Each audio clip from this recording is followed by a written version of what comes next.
ಏರಿಬೇಕು.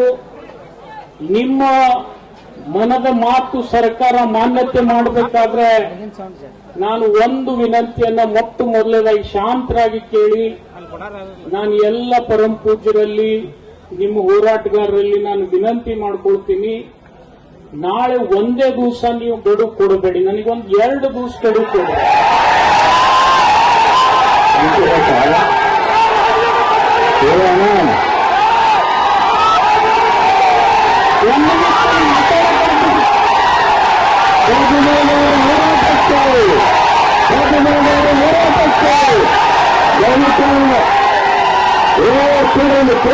ಕರ್ನಾಟಕ ರಾಜ್ಯ ರೈತ ಸಂಘಕ್ಕೆ ಅವ್ರು ಯಾಕೆ ಬಂದಾರೆ ಇಲ್ಲಿ ಕೇಳ್ರಿ ಒಂದು ನಿಮಿಷ. ತಮ್ಮ ಬರೇ ಪ್ರೋಗ್ರಾಮ್ ಯಾವ್ದಾರ ಕೆಲಸ ಆಗೋದಿಲ್ಲ. ಕರ್ನಾಟಕದ ಮಾತಾಡ್ಲ, ನೀವು ನನಗೆ ಮಾತಾಡ್ಲಿಕ್ಕೆ ಅನುಮತಿ ಕೊಟ್ರೆ ಮಾತಾಡ್ತೀನಿ, ಇಲ್ಲಾಂದ್ರೆ ನಾನು ಸುಮ್ಮನೆ ನಿಮ್ ಜೊತೆನೆ ಕೂತು ಬಿಡ್ತೀನಿ ಇಲ್ಲಿ.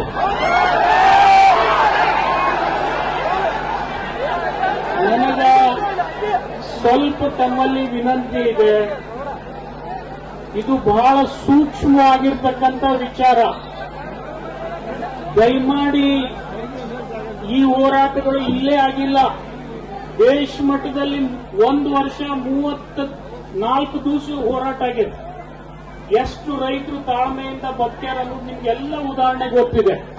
ನೀವು 8 ದಿವಸದಲ್ಲಿ ತಾಳ್ಮೆ ಕಳ್ಕೋಬೇಡ್ರಿ, ನಮ್ಮ ಮೇಲೆ ಸ್ವಲ್ಪ ನಂಬಿಕೆ ಇಡ್ರಿ, ಇಷ್ಟೇ ನಿಮ್ಮಲ್ಲಿ. ನಾವು ಅಷ್ಟು ದಿವಸ ಒಯ್ತಾ ಇಲ್ಲ, ನಾನು ನಿಮ್ಗೆ ಕೇಳಿದ್ದೆ 2 ದಿವಸ ಯಾಕಂತ ಕೇಳ್ರಿ, ಅದನ್ನು ಹೇಳ್ತೀನಿ. ಯಾಕೆ ಒಂದ್ ನಿಮಿಷ ಕೇಳಪ್ಪ ತಮ್ಮ. ಅವ್ರ ಚಳವಳಿಯಲ್ಲಿ ಹಿಂದಕ್ಕೆ ಹೇಳತ್ತಿಲ್ಲ, ಏನ್ ಹೇಳಿದ್ರೆ ಪೂರ್ತಿ ಕೇಳೋದು ಗೊತ್ತಾಗತ್ತ. ಕೈ ಮುಗಿದೆ ಶಾಂತಿರ್ರಿ, ರೈತ ಬೇರೆ. ಅದಕ್ಕೆ ನಿಮ್ಮ ಸಹಾಯ ಸಹಕಾರ ಮಾರ್ಗದರ್ಶನ ಬಹಳ ಅವಶ್ಯ ಇದೆ.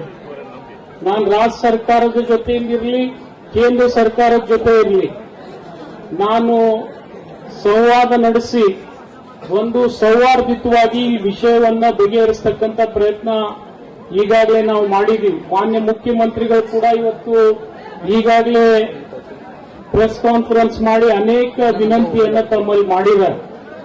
ಈಗಾಗಲೇ ನಿಮ್ಗೆ ಹೇಳ್ಬೇಕಪ್ಪ ಅಂದ್ರೆ, ನಿಮ್ಮ ನಂಬಿ ಅನೇಕ ರಾಜ್ಯದ ಬೇರೆ ಬೇರೆ ಭಾಗದಿಂದ, ಮಹಾರಾಷ್ಟ್ರದಿಂದ ಹೆಚ್ಚಿನ ಗ್ಯಾಂಗ್ಗಳು ಇಲ್ಲಿ ಕರ್ನಾಟಕದಲ್ಲಿ ಬಂದು ಕುಳಿತವ್ರು. ಅವ್ರು 8 ದಿವಸದಿಂದ ಕಪ್ ಕೊಡೋದಿಲ್ಲ. 8 ದಿವಸದಿಂದ ಅವರ ಹೊಟ್ಟಿ ಉಪಚಾರ ಕೂಡ ಬಹಳ ಕಷ್ಟ ಆಗಿದೆ ನಿಮ್ಗೆ ಹೇಳ್ಬೇಕಾದ್ರೆ.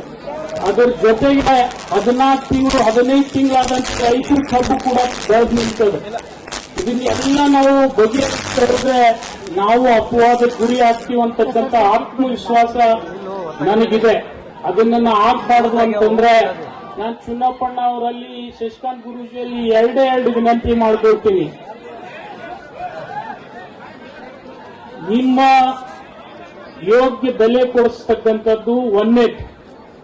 2ನೇದು, ನಾಳೆ ಏನು ತಾವು ಹೋರಾಟವನ್ನ ಶಿಫ್ಟ್ ಮಾಡಿ ರೋಡ್ ಮೇಲೆ ಕರ್ತೀನಿ ಅಂದ್ರೆ, ನ್ಯಾಷನಲ್ ಹೈವೇ ಇರಲಿ, ಡಿಸ್ಟ್ರಿಕ್ಟ್ ಹೈವೇ ಇರಲಿ, ಸ್ಟೇಟ್ ಹೈವೇ ಇರಲಿ, ಅಲ್ಲಿ ಹೋಗ್ತಿರಂತಕ್ಕಂಥದ್ದು ಏನು ವಿಚಾರ ತಾವು ಪ್ರಸ್ತಾಪ ಮಾಡಿರಿ, ಕೇವಲ 1 ದಿವಸ ಅಥವಾ 2 ದಿವಸ ಸಲುವಾಗಿ ಅದನ್ನ ಮುಂದೆ ಹಾಕ್ರಿ ಅಂತ ಹೇಳಿ ಮೊದಲನೇ ವಿನಂತಿ ನಾನು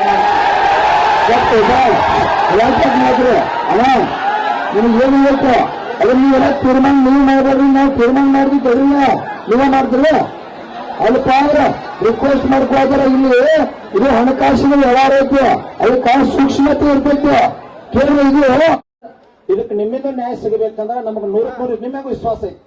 ನೀವು ನಾಳೆ ಒಂದಿನ ಸಮಯ ತಗೋರಿ, ನಾಡ್ದ ಸಾಯಂಕಾಲ 7 ಗಂಟೆ ಮಟ್ಟ ನೀವೇನು ಚರ್ಚೆ ಮಾಡ್ತೀರಿ ಮುಖ್ಯಮಂತ್ರಿ ಜೊತೆ ಮಾತಾಡ್ಕೊಂಡು ನಮಗೊಂದು ಯೋಗ್ಯ ದರ, ನಾನು ಕೇಳಿದ್ದು ಈಗ ಡಿಸಿ ಅವ್ರು ಘೋಷಣೆ ಮಾಡಿಸಿದ್ರು, ನೀವೇನು ಮಾತಾಡ್ತೀರಿ ಒಂದು ಹಂತಕ್ಕೆ ಬಂದು ಇಲ್ಲೇ ಘೋಷಣೆ ಮಾಡಿದ್ರಿ ಅಂತಂದ್ರೆ ನಾವು ಹೋರಾಟವನ್ನು ಎಲ್ಲರ ನೇತೃತ್ವದೊಳಗೆ ಇಲ್ಲೇ ಸಾರ್ವಜನಿಕವಾಗಿ ಹಿಂತಕ್ಕೊಂತೀವಿ.